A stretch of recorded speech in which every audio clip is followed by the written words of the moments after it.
Balikan muna natin si Mal Gonzales. Mal, anong latest dyan?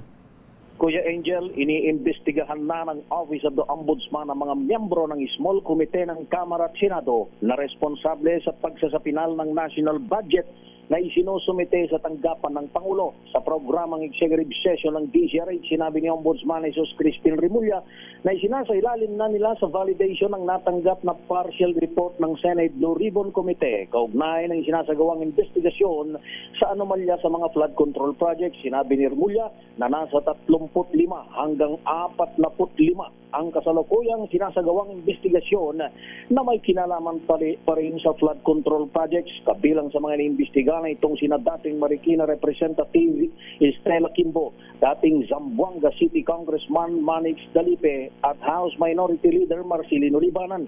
Si Kimbo ay nagsilbing acting chairperson ng House Committee on Appropriations matapos magbitiw si dating ako Bicol Party List Representative Sam Dico, habang si Dalipe naman ay nanungkulan bilang House Majority Leader mula 2022 hanggang 2025. Dahil dito ani Remulla, inihahanda ang 61 pages na draft ng reklamo at posible pa ang madagdagan batay sa mga nakakalap na mga ebidensya. Ako si Val Gonzales, DZRH, una sa Pilipinas, una sa Pilipino. And with that, maraming salamat, Mal.